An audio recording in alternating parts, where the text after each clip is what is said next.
Welcome to Ethiopia Today. Congress risks prolonging the Ethiopian civil war. HR6600 is a foreign policy mistake which would appoint Washington imperialist judge of Ethiopian domestic affairs, states the article on the American conservative website. The Russian-Ukraine war is pushing other global conflicts into the shadows, says the article by John Abiy. Some of these will also have important geostrategic consequences. One of them is the still ongoing armed conflict in Ethiopia, initiated by the TPLF Tigray People's Liberation Front with a massive and unprovoked attack the night of November 3, 2020. The United States has not played an enlightening role in the conflict, as it primarily blamed the federal government for the violence. Politically, U.S. efforts over the past year and a half have been even marked by undue interference and sanctimoniousness. U.S. policy circles have not demonstrated honest understanding of the war, of its context, and of the means to help end it. The State Department, as well as USA, which is self-admittedly an arm of U.S. foreign policy, have rarely sided with Ethiopian government efforts to bring this conflict to an end and seem to have condoned the TPLF, incorrectly equating it with the Tigrayan people. The U.S. Congress has not stayed far behind the executive branch foreign policy establishment. The latest Ethiopia gaffes to be produced by the United States will be in the discussion and voting on HR 6600, proposed in Congress on February 4 by Rep. Tom Malinowski of New Jersey and Rep. Young Kim of California. The initiative is surrealistically called the Ethiopia Stabilization, Peace and Democracy Act. In practice, it will do more of the opposite: produce destabilization, hinder peace, and undermine the democracy in Ethiopia. Here is why. In brief, the bill says that the State Department is required to develop a plan for supporting democracy and human rights in Ethiopia, including plans to combat hate speech online and support accountability measures for atrocities, and efforts to buttress a national dialogue. What it does is it puts the U.S. Congress as the government of Ethiopia. Moreover, it proposes that the U.S. president impose sanctions on individuals who undermine negotiations to end the conflict, commit human rights abuses, exacerbate corruption,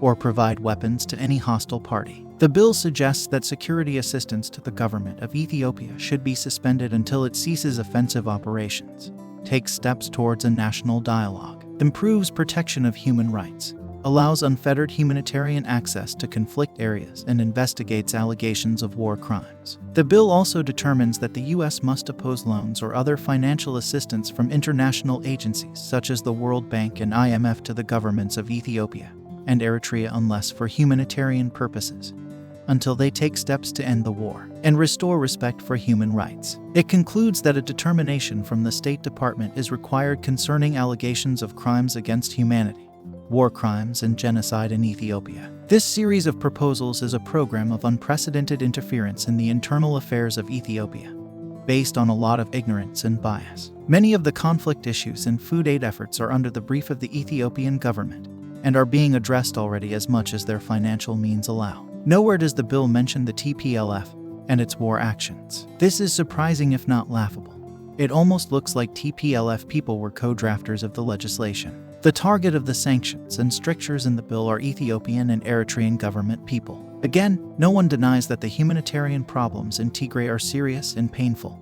There is a huge lack of food supplies, fuel, medical facilities, etc. In the early phase of the conflict, there were unlawful killings and expulsions by federal army soldiers, Eritrean soldiers, and militias, in a spiral of TPLF-induced violence. But Ethiopian federal force excesses were and are being tackled via the courts. TPLF violence and abuse is not. Impunity reigns, as the TPLF does not call any of its forces to account. In the course of 2021, notably after their rejection of a government ceasefire offer in June, the TPLF's violence was dramatically expanded in the Amhara and Afar regions in a spirit of revenge and destruction. The onus of initiating, perpetrating, and sustaining the violence thus lies with the TPLF.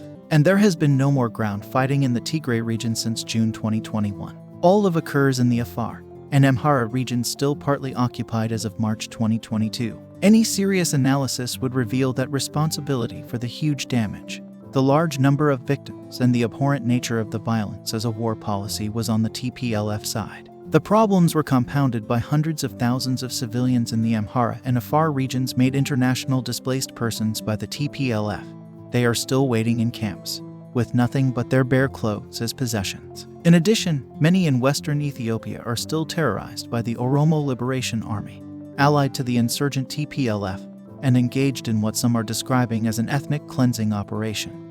They are not mentioned in the HR bill either. The same goes for Guma's violent rebels in the west, who appear to get support in Sudan, probably with Egyptian backing. On March 24th, the Ethiopian government proclaimed a humanitarian truce. The TPLF, fearing to lose the propaganda battle, later that same day issued a bizarre statement indicating that they accepted the idea. Unfortunately, it was not a clear commitment. TPLF has not shown an interest in stability or cessation of conflict, neither in Ethiopia as a whole nor in its own region Tigray. New fighting continued to erupt even after their statement on cessation of hostilities. In response to the bill, Ethiopian government spokesperson Dina Mufti said, "The HR6600 bill doesn't measure up to the level of historic relationship between Ethiopia and the United States. That is putting it in an admirably mild way. The bill would be an unprecedented and an unjustifiable blow to an elected government and will jeopardize a long and dynamic relationship between two countries. It would alienate not only the Ethiopian government but also the Ethiopian people from the US, and regrettably so, because most Ethiopians value a good relationship with America. Millions of Ethiopians have family and friends living there. Thousands have studied there. And economic and strategic relations are important. To jeopardize this growing and often mutually beneficial relationship is irresponsible." The HR6600 bill and its aggressive and arrogant tone would add extra damage to the situation. After the already absurd delisting of Ethiopia from the Africa Growth and Opportunity Act, which is only hurting ordinary workers and not members of the government. As law, HR6600 would even be imperialist.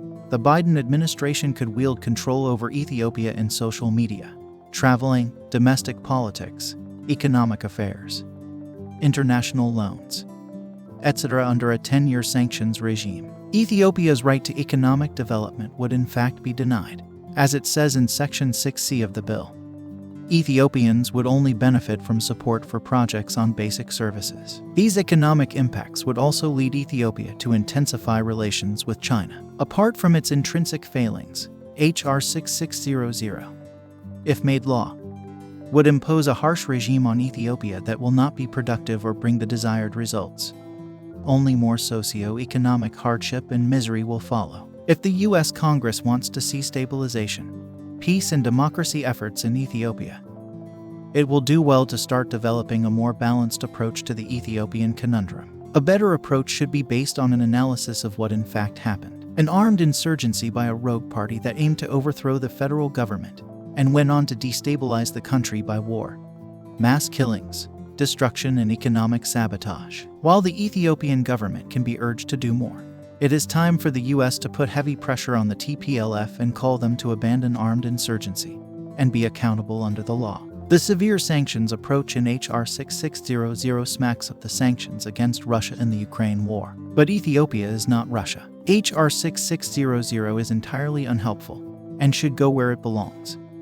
In the dustbin, says John, and concludes his analysis. John Abiy is a senior researcher at the African Studies Center and professor of politics and governance in Africa at Leiden University. Are you looking to earn working remotely from anywhere with maximum flexibility and convenient? Do you have a talent or services to offer to your clients? You have great chance of working on several jobs or projects for multiple clients at one time. Or are you a business owner or employer who are looking for hiring freelancer to work on your project?